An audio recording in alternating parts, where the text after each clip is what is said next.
Olá pessoal, tudo bem? Então, continuando essa série de vídeos, né, do Falco Responde, onde eu pego as suas perguntas que vocês me enviam na quarta-feira, seja pelo nosso Stories do Instagram ou uma postagem aqui no YouTube, vou responder algumas dúvidas que vocês têm, né, que o pessoal da nossa comunidade tem.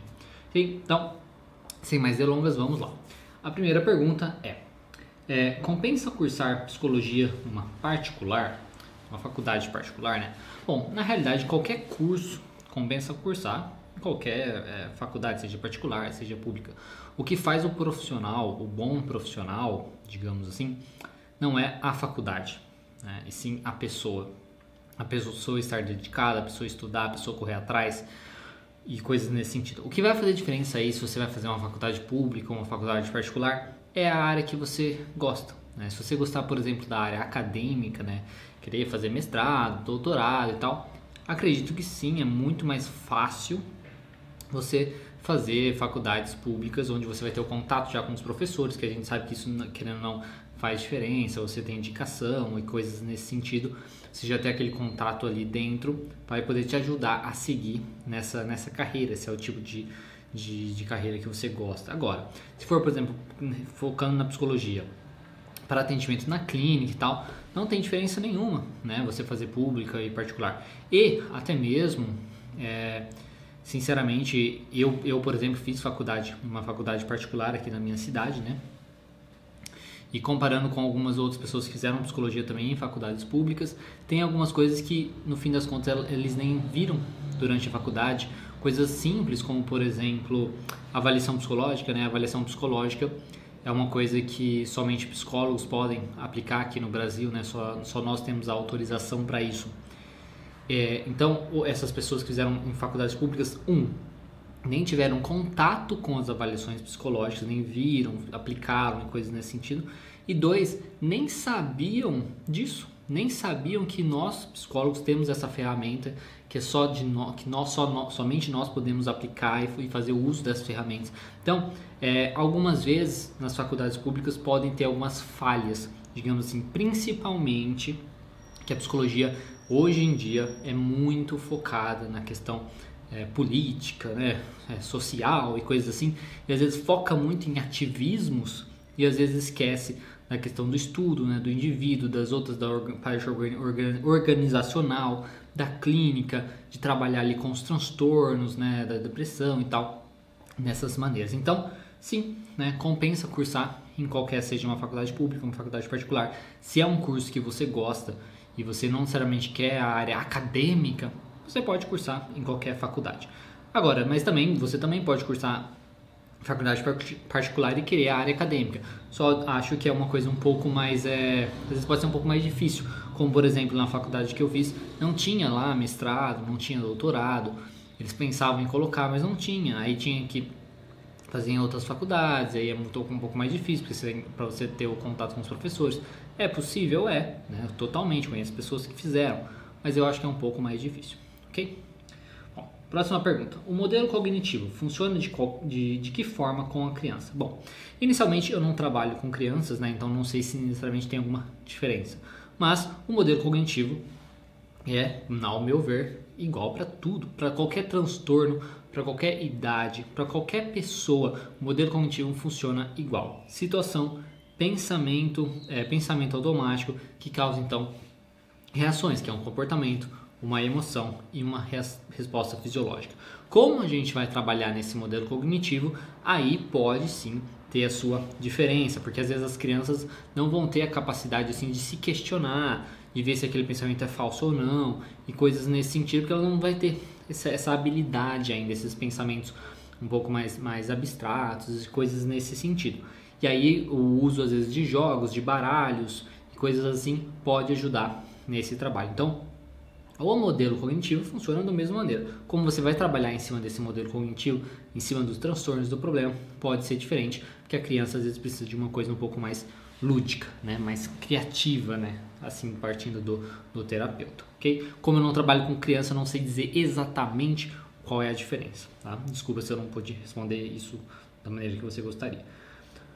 Próximo, se o indivíduo estiver angustiado, sem saber o motivo, como a TCC trabalha? Bom, quando ele está angustiado, isso realmente às vezes acontece, né? Angustiado, ansioso ou triste, né? Qualquer coisa que ele não sabe o motivo, é questionando. A gente vai questionando, vai, questionando. A gente pode simplesmente no questionamento mesmo, né? Mas como você acha que você sentiu e tal, você pode jogar, porque às vezes você suspeita o motivo dele estar angustiado e ele não consegue identificar. Você pode jogar assim, o contrário disso, vamos supor.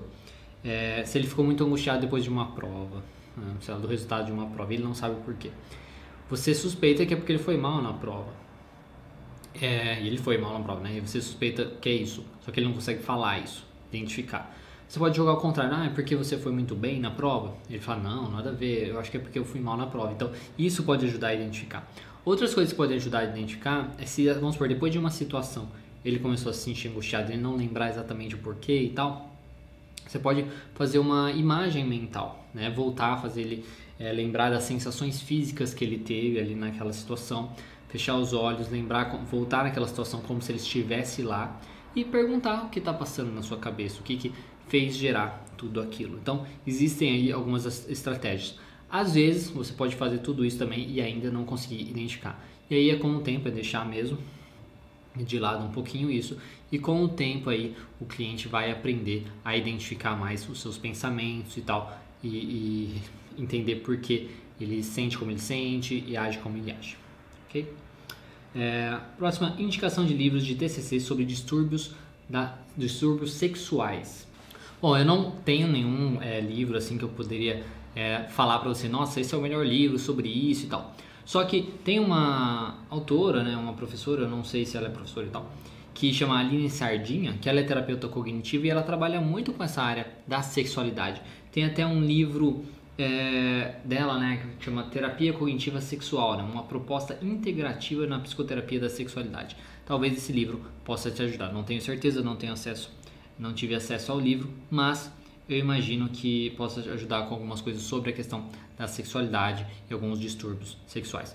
Tirando isso, independente do transtorno, a terapia cognitiva é sempre colocar dentro do modelo cognitivo, entender porque o sujeito está funcionando como ele está funcionando, trabalhar com os pensamentos, trabalhar com exposições, experimentos comportamentais, e vai ajudar. E vai depender muito do distúrbio específico, ok?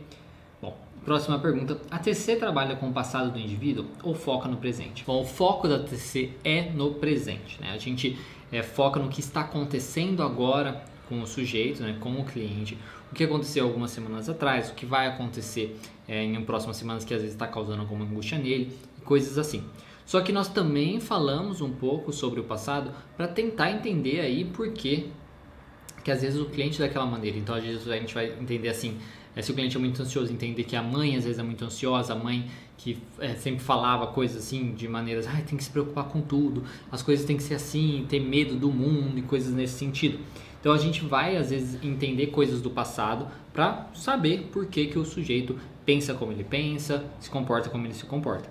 Mas não que a gente vai trabalhar no passado, a gente vai focar naquilo que o cliente quer fazer.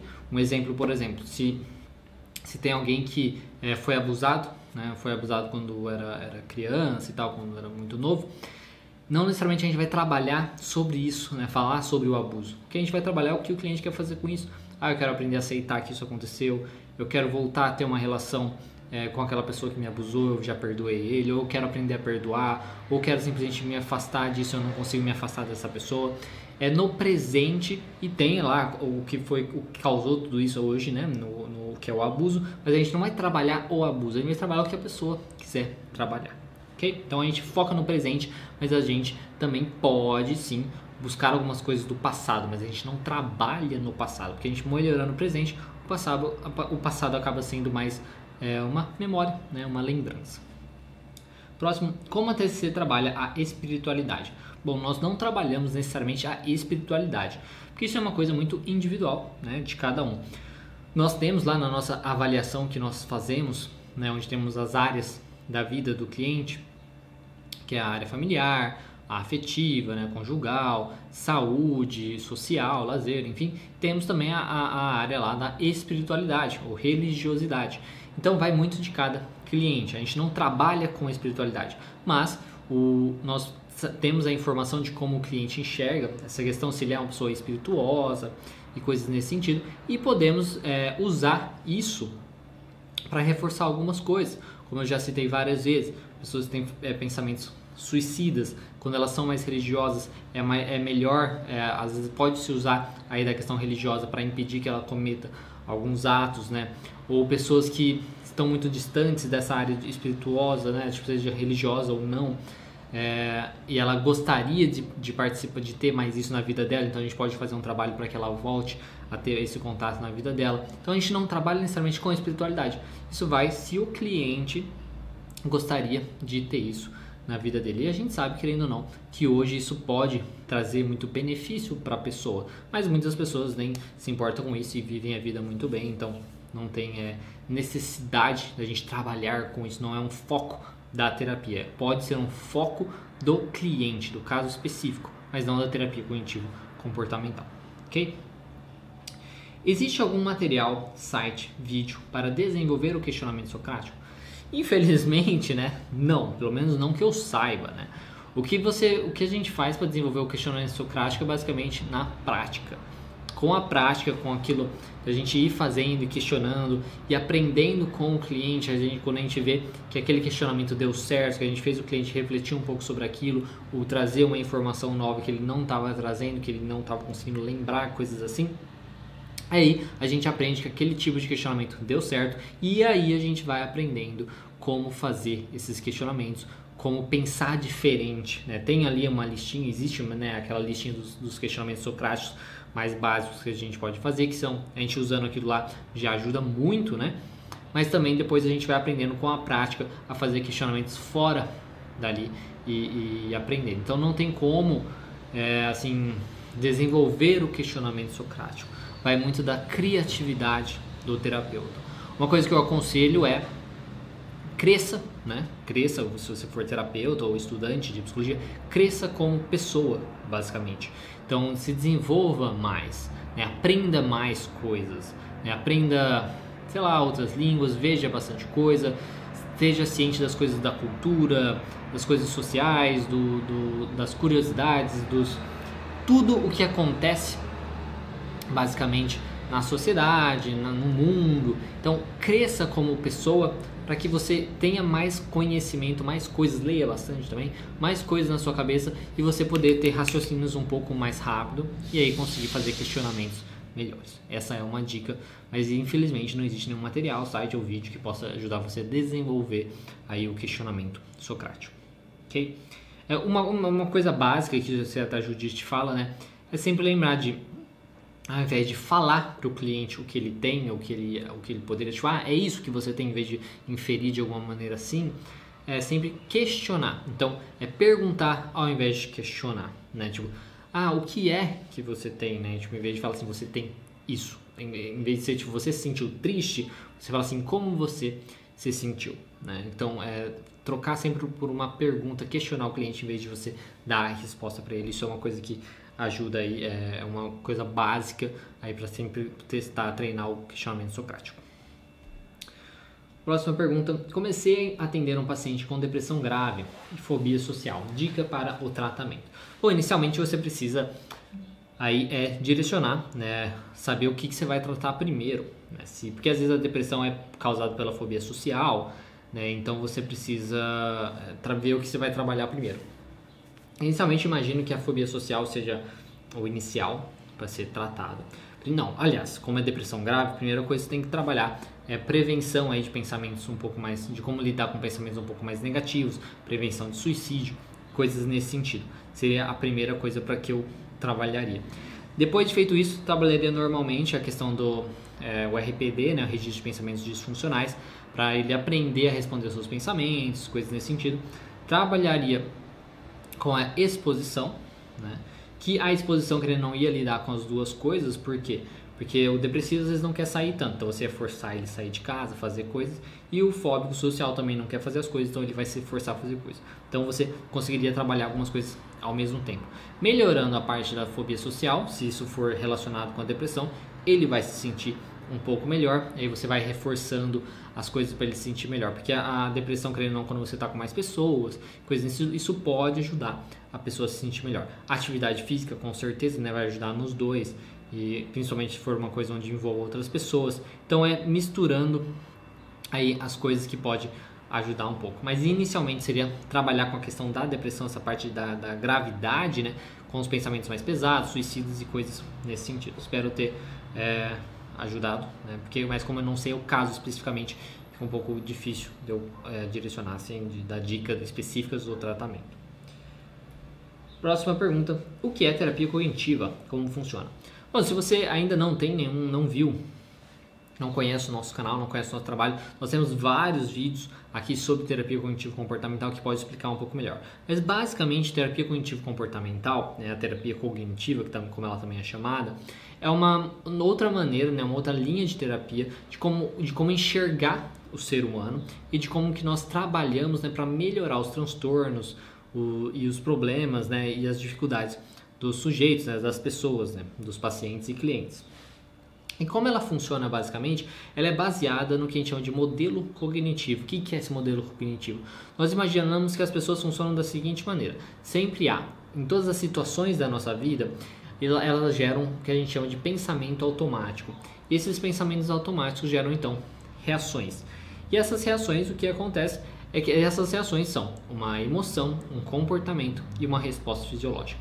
Então, qualquer coisa que acontece na nossa vida, a gente tem um pensamento automático sobre aquilo, que causa então uma reação. A gente tem uma resposta àquilo, né, um comportamento, nós temos uma resposta emocional, nós ficamos tristes, ficamos ansiosos, ficamos com raiva, né, com medo, e uma resposta fisiológica, o coração começa a bater mais forte, da dor de barriga, coisas nesse sentido. Isso é como a gente enxerga o funcionamento do ser humano. E como a gente trabalha em cima disso. Então a gente foca nos pensamentos automáticos que a gente chama de disfuncionais, que causam reações disfuncionais. A gente foca nos comportamentos também que mantêm o ciclo, né, da pessoa ficar mal e coisas nesse sentido.